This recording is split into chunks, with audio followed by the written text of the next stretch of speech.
Bachelor point season ৫ Eid উপলক্ষে নতুন record গড়েছে ওটিটিতে। জনপ্রিয় বাংলাদেশি ধারাবাহিক নাটক ব্যাচেলর পয়েন্টের পঞ্চম সিজন ঈদ উল আজহা উপলক্ষে একসাথে ৮টি নতুন পর্ব নিয়ে হাজির হয়েছে দেশীয় ওটিটি প্ল্যাটফর্ম বঙ্গতে।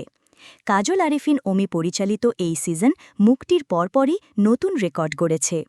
বঙ্গ কর্তৃপক্ষ জানিয়েছে, বাংলা ভাষাভাষী দর্শকরা বিশ্বের ১০০টিরও বেশি দেশ থেকে এই নতুন পর্বগুলো দেখেছেন। মাত্র ৩ দিনের মধ্যে ব্যাচেলর পয়েন্ট সিজন ৫ অর্জন করেছে ৩.৫ মিলিয়নেরও বেশি পেইড ভিউ। এছাড়াও দর্শকরা এই সিজন দেখতে মোট ২.৫ কোটি মিনিটের বেশি সময় ব্যয় করেছেন।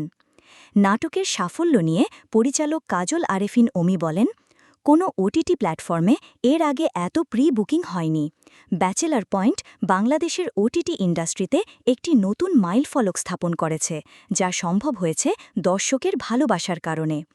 এত মানুষ টিকিট কেটে সিজন ৫ দেখেছে, এটা আমাদের জন্য খুবই অনুপ্রেরণাদায়ক। আমি সবার প্রতি কৃতজ্ঞ।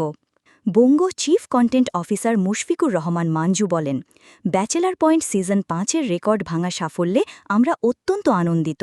প্রথমবারের মতো দর্শকরা একসাথে ৮টি নতুন পর্ব দেখতে পেরেছেন। প্ল্যাটফর্মে দর্শকদের ব্যাপক সাড়া পাচ্ছি। ভক্তদের জন্য আমরা ১২০ পর্বের বিশেষ সিজন পাস এবং আরও ২টি সাবস্ক্রিপশন প্যাকেজ এনেছি, যা দারুণ সাড়া ফেলছে। ব্যাচেলর পয়েন্ট সিজন ৫-এর অভিনয় শিল্পীদের মধ্যে রয়েছেন মারজুক রাসেল, চাষী আলম, জিয়াউল হক পলাশ, আবদুল্লাহ রানা, মনিরা মিঠু, শিমুল শর্মা, সাইদুর রহমান পাবেল, ফরিয়া শাহরিন, লামিম আলাম প্রমুখ। সাম্প্রতিক এই সাফল্যের মাধ্যমে ব্যাচেলর পয়েন্ট আবারও প্রমাণ করল, দেশীয় ওটিটি কন্টেন্টেও আছে বিশ্বমানের সম্ভাবনা।